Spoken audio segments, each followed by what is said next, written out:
Radio TV phono nut here in between an estate sale and a garage sale that a friend of mine went to. I made a pretty good haul today. I guess we'll start off with the worst to begin with, and then work our way to the better. This Crosley from 2003, it's your typical fake wooden case tabletop radio phonograph combination with a side mounted cassette player. They had 25 bucks on it at the estate sale. I didn't pay that. This was more or less a throw-in with everything else I bought, and I checked it out at the sale and it seems to work as good as it's capable of working. So, and it looks in decent shape, so I'll probably try to find a home for it, and we'll just plug it in and see what happens. Now on your home for Dee in the mornings. Yeah. 95.1 The Beat. She could rub my face, I don't want nothing in return. Her body counting who she ain't never my concern.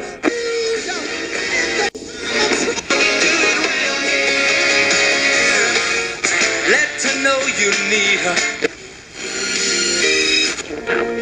A message from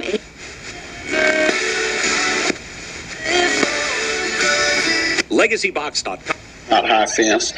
We high fence. Visit EMEPA.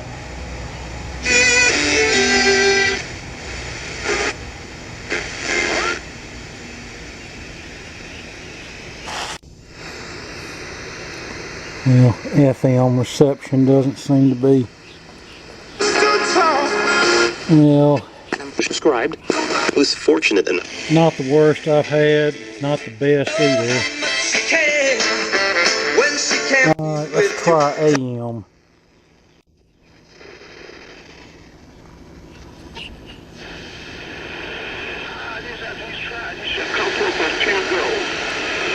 It looks like it's picking up 670, so that's pretty good.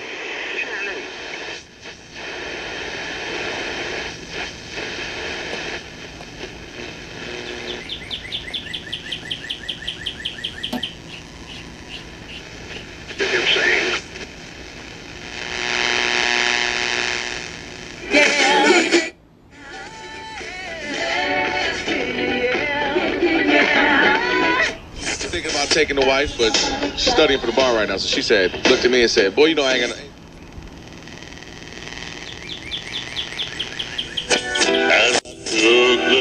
You know them problems. And Jonas, 877-996-6369, 877-9. Alright, let's try the phonograph. Your typical plastic mechanism. Plastic platter, 3-speed operation, your little red Chiodinci cartridge or a cheap Chinese knockoff of said cartridge. This album was included with it, Fleetwood Mac, Bare Trees. I think I've already got a copy of that somewhere. And that's not the Crosley spy plane. Okay, so we're going to go into auto return. That's normal. You know, when these things have been moved around, sometimes the trip lever will get moved, and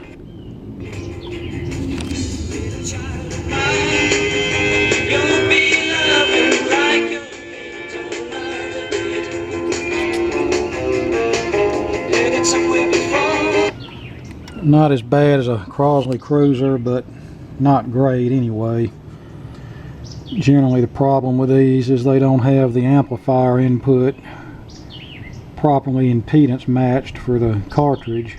You know, a ceramic cartridge wants an input impedance of about 1 megohm, but typically these Crosleys are running the cartridge through something like a 47k ohm line level input, and that's the reason there's no bass. But then again, there's really not much bass with the radio operation either. So, alright, tape.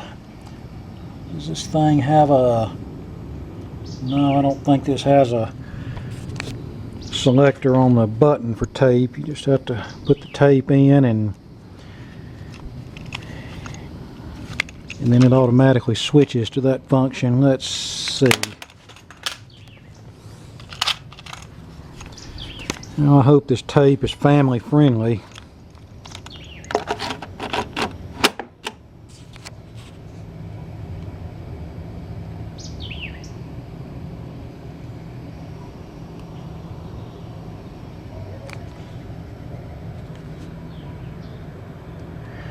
I don't think I hear any activity, so it's probably got a bad belt.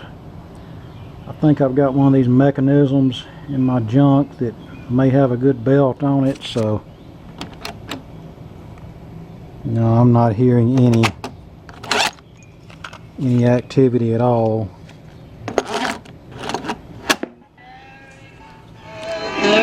Well, I guess if I put the tape in on the correct side, well, it played for a second and then it stopped.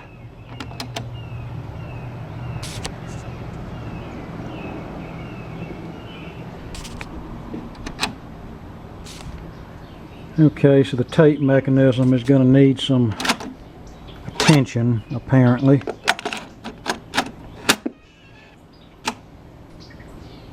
Alright, it plays for a second and stops.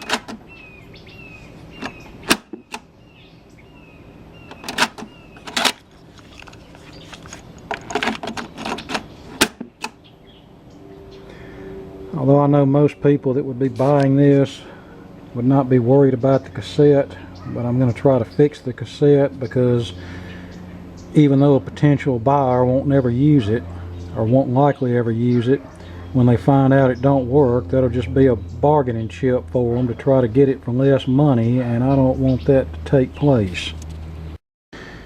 Now, I actually got everything at the estate sale that I went for except for one radio.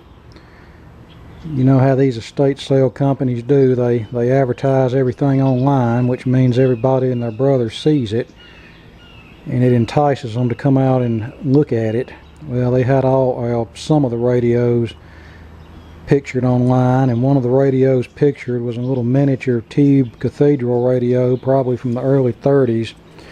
I mean, this was a very tiny Cathedral radio, looked like something with a series string chassis and a curtain burner power cord.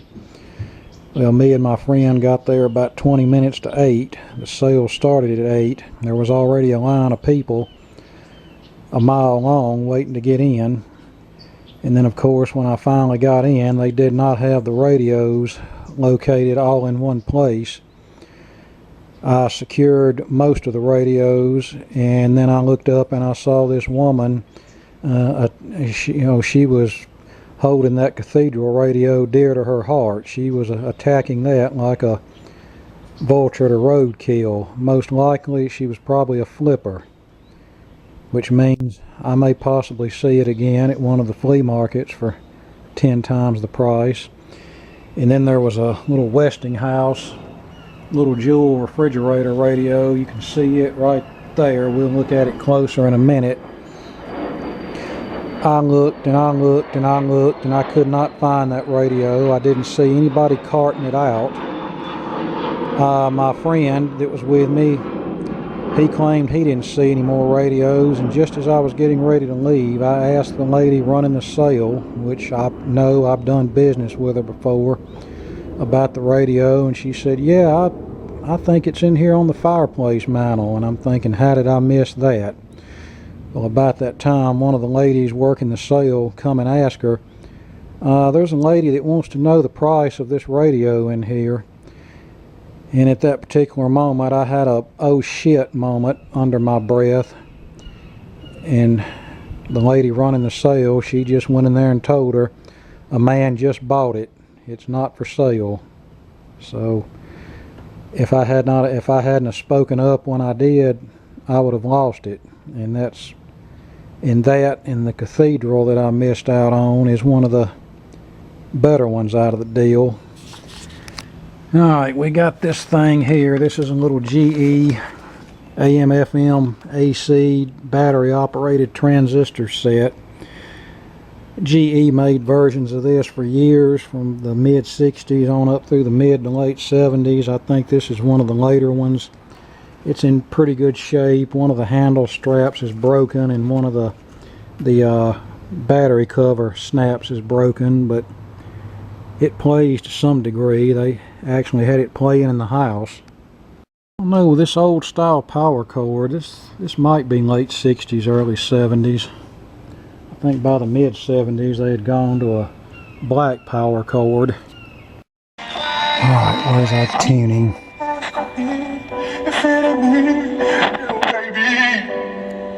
Our illustrious mumble rap station. Technology.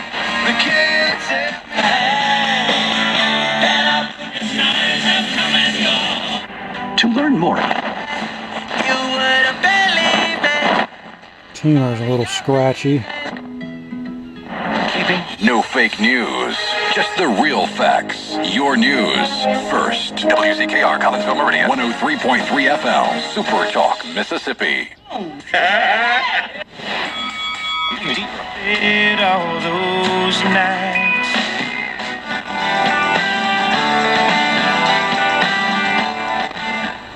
Reception seems to be pretty good. Let's try AM. You mean a General Electric without a dirty band switch that's totally inoperative? I don't believe it. The NFL Finance Committee on Wednesday. Trains that derailed, killing more than 280 people, injuring 900 more. BBC correspondent Yogi Lamay. When a passenger train derailed and collided with...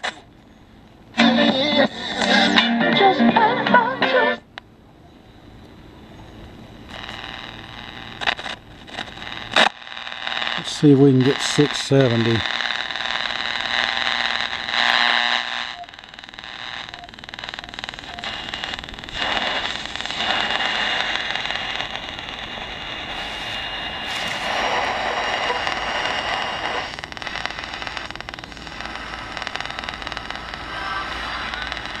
Yeah, there it is, kind of faintly. Yeah, that won't be hard to straighten out. Just a little pot cleaning ought to fix that up. And yeah, it's a better performer than the one that we just turned on at the start of this video. Here's an AM GE clock radio. Okay, camera, cooperate. Found this one buried in one of the sheds. As you can see, it's filthy dirty and got a chip out of the plastic there. I'd say this is probably late 60s, early 70s. Let's fire it up and see what it does.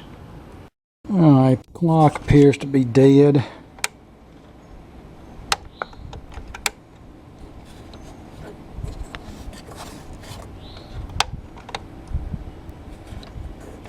I thought I heard a pop at one point there in the speaker.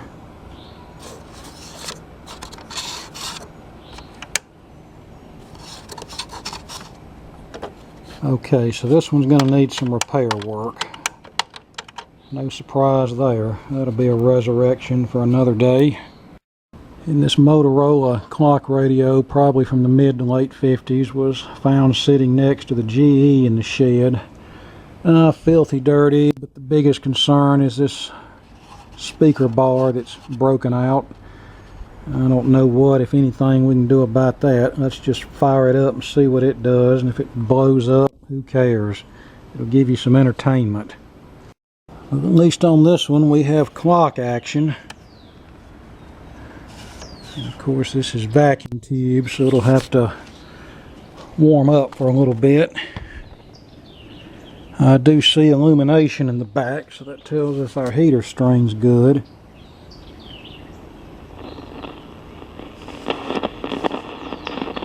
That sounds like silver mica disease. I heard some people saying, you know, they're crisp. No, first of all, the issue for them is obviously late in the season. Speaker's got a rattle, but that first song was ever played. That magic gift, and they're like, he's shaking his head. I'm not. I find myself being like, can I make? But I'm really not surprised by this, because Motorola stuff generally used good quality components that stand the test of time. I've actually been looking for one of these models because I had this particular model whenever I was a kid. However, I refused to pay a ludicrous eBay price for one, so this one will just have to do, broken grill bar and all. And then we found this very crusty Panasonic, probably from the late 70s, hanging up in an outdoor lean-to. I guess that was the backyard radio. Dirt dauber nest everywhere, battery cover missing, very professionally spliced power cord there, missing knobs. So yeah, this is probably just going to be a junker. Broken antenna. This is one of the more professional cord splices that I've ever seen. I'm not even going to bother plugging this in because who knows, it may be shorted under all that mess and I don't need to be blowing a fuse in my house. So we'll just forget about that one. Alright, next on the list we have this Sony Fidelity Sound AM/FM table radio. Now these usually work pretty nicely. Has separate bass and treble controls. This is probably from the mid to late 70s, and aside from dirty pots, they usually just work. Now, I did not pay $20 for this. I did not pay the prices marked on any of these. I wouldn't call them exactly a giveaway price, but it was a lot cheaper than what it would have cost me if I'd have bought each individual radio off of eBay. So let's see what happens. Okay, this one looks like it has a severe case of the dirty pots.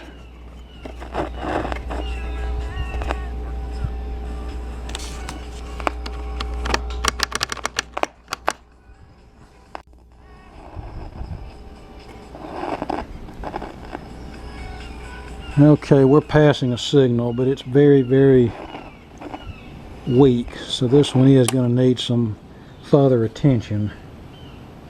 A Montgomery Ward's airline built by Belmont. Best I can tell, it's from 1947, and the case is not cracked that I can see, but it's very filthy, so you know it's going to need a good cleaning. The cord on it's missing, so can't fire it up right now.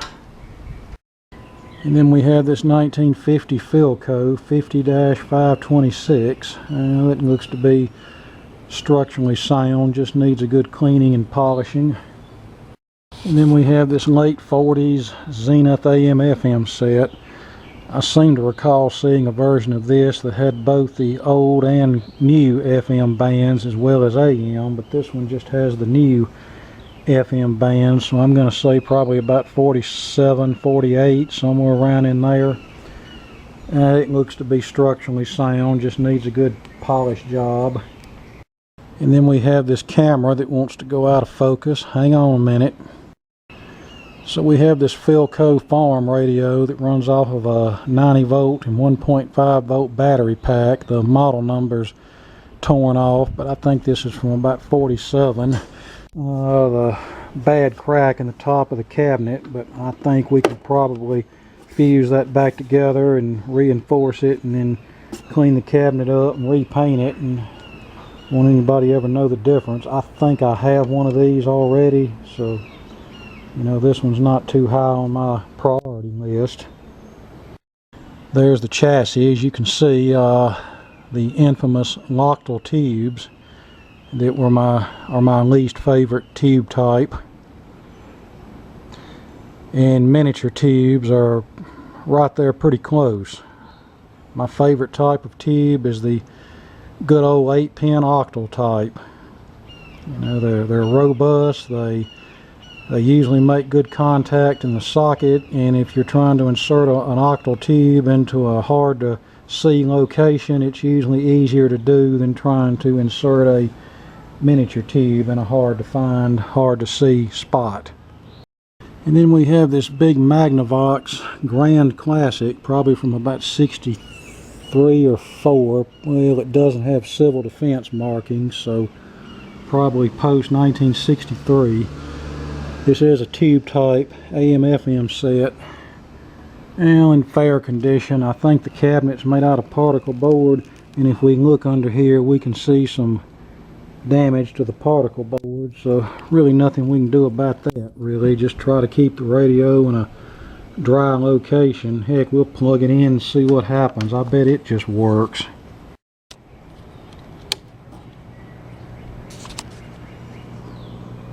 I heard a little hum immediately, which tells me this probably has a solid state rectifier.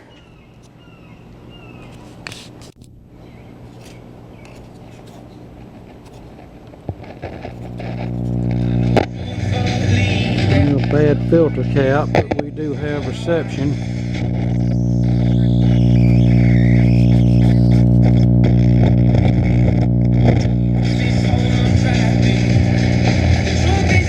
Let's try him.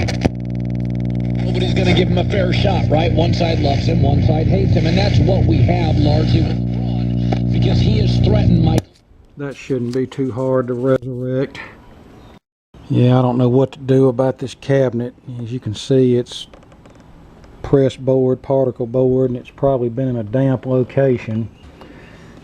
The rest of the cabinet seems solid. It's just the bottom that's a bit sketchy. There's the tube line up. When I saw this, I thought it was a solid state set. I know they made a solid state FM stereo set that in this same type of cabinet, but this one is a tube type job. And next we have a Zenith tube transoceanic, probably from the mid-50s, and this one's in the brown case. I've had plenty of black ones over the years. I've never run across a brown one. I knew they existed, but this one's in pretty good shape. The antenna's bent and broken, but what can I say? Could be a lot worse. Here's the inside. Chassis 6R41, and looks like we have a speaker date code 48th week of 1954, so this is probably a 55 model set. Probably uses the infamous and very expensive 1L6 oscillator and mixer tube. Another very professional cord splice there.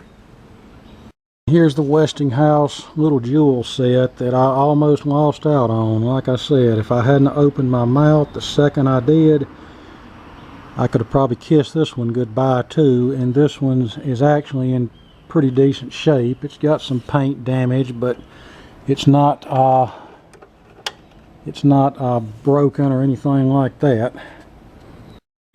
This is obviously a replacement power cord, but given the sloppy nature of the other power cord replacements on these other sets, I'm not gonna plug this one in just yet. Alright, I think I've got one more radio.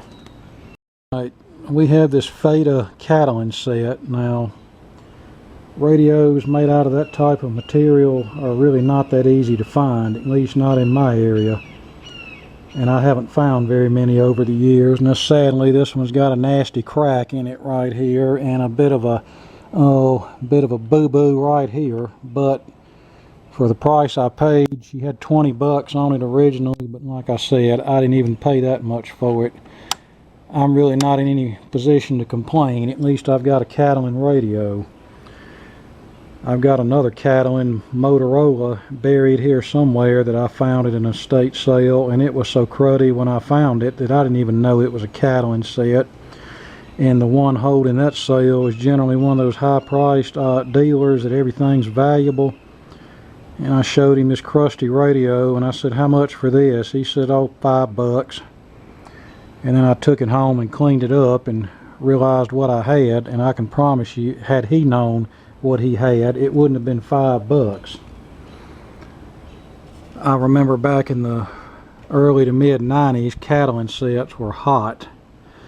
I think they've cooled off some in recent years, but you know, they're still pretty desirable. And if I wanted to put this one on eBay and sell it, I could probably get my money back for what I paid for everything, even with the cracked cabinet, and probably still make a profit. But I'm not fooling with eBay anymore. I've got my reasons for that. They just want to get too involved in my business, and they allow scammers to run the show, and I'm just not gonna deal with the aggravation. And the last thing I got at the estate sale was this Hunter oscillating fan. It's probably from the early 1970s. Alright, let's see if it works, and then I'll show you what was just dropped off at my house. Nope, totally dead. Most likely a bad switch or a bad power cord. At least I hope that's what it is. So this is what was just dropped off at my house. A Tektronix model 585A oscilloscope.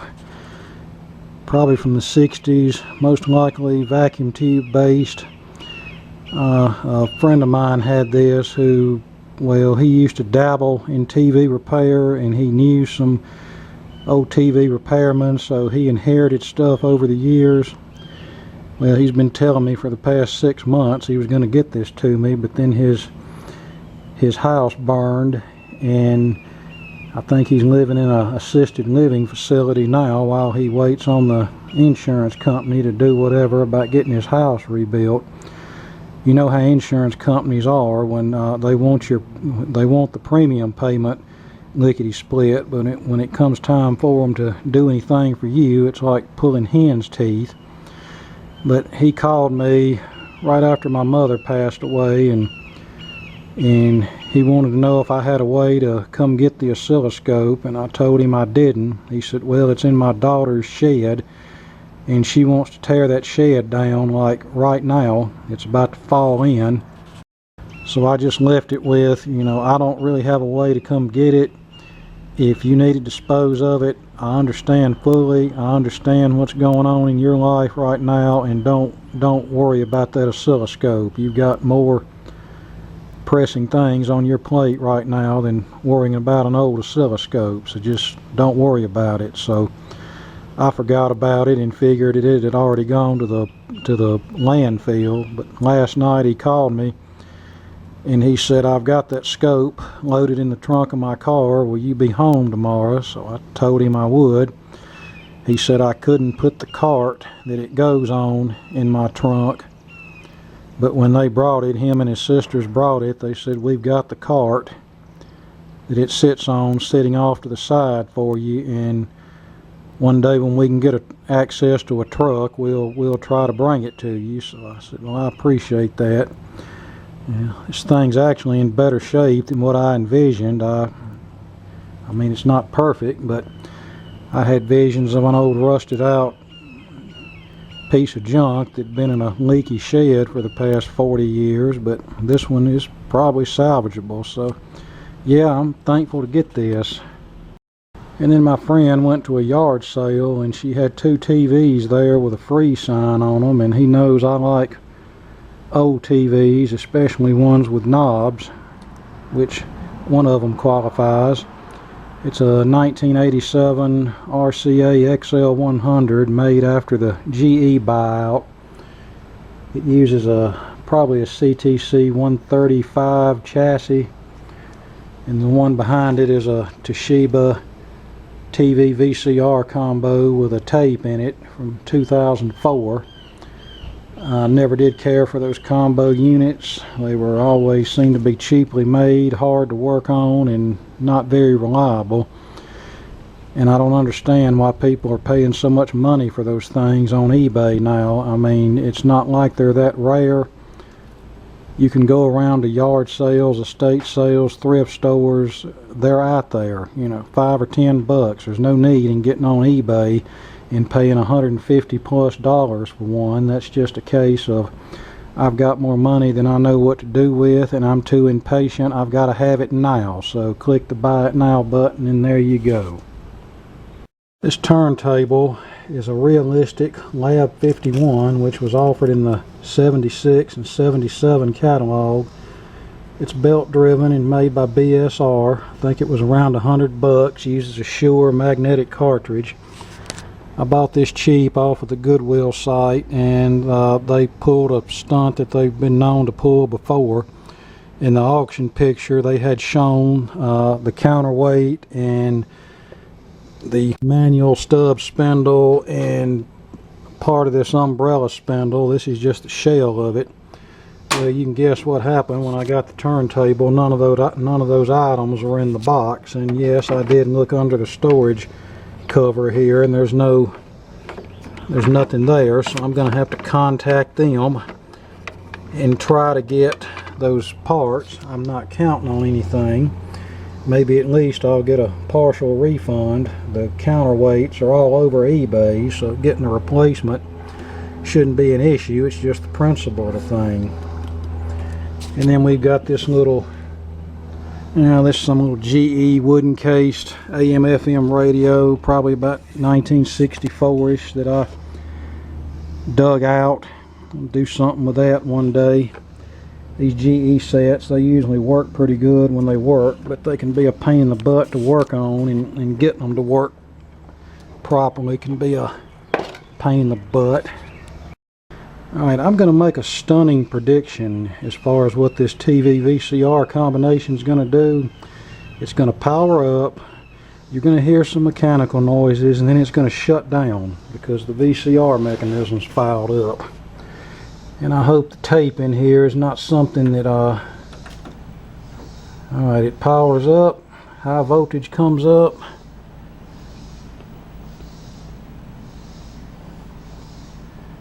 Alright, we're on channel 3. I never will forget the one somebody brought me for repair with a stuck tape in it. And it was an adult X-rated movie that was in it. Ran about halfway through. I got his tape out, fixed the VCR, and he come to pick it up and he said, yeah, I think that had one of those X-rated movies in it. And I'm like, yeah, it sure did. And he's like, well, my son gave me that tape, I never even watched it. And I'm like, well, if you never watched it, how come it was run halfway through?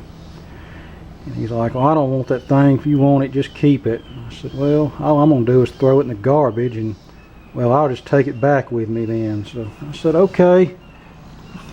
Alright, where's the eject button? Let's see if we can... Is this it, maybe? Yep, just what I thought. It's not ejecting the tape.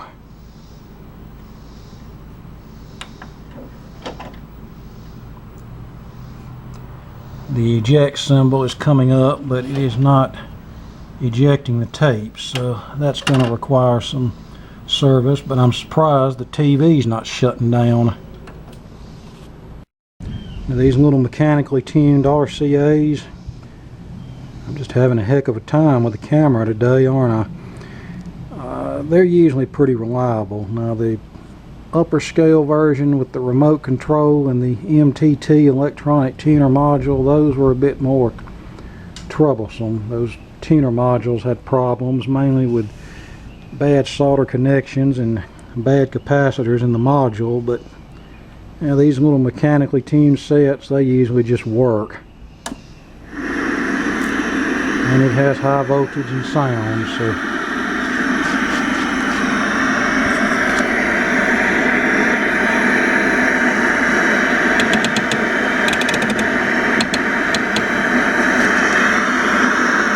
I see some snow on the screen. Where's our brightness? Yeah. I'm pretty sure all this is going to need is just some basic service, and it'll be a good little TV. So yeah, that's my junk finds for today. I think I got enough to keep me busy for a while. Heck, I already had enough here to keep me busy from now on, but it's so rare that I run up on a score like this at a sale. I just try not to pass them up. Usually when I go to sales today, they don't have anything like this, and they look at you like you're some kind of idiot for if you even ask about anything like that. They have this, well, why would you want that old junk? I hadn't had anything like that in years.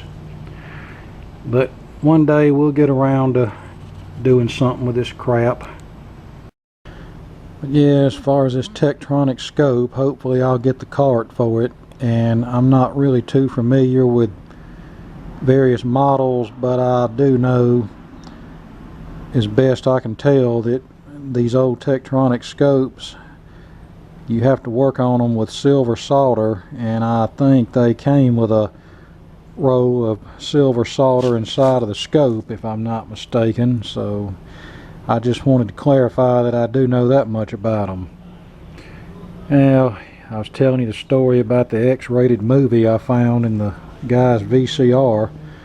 I remember another time when one of my neighbors came up here and he said, I've got a 19-inch TV VCR combination. I don't care anything about getting it fixed.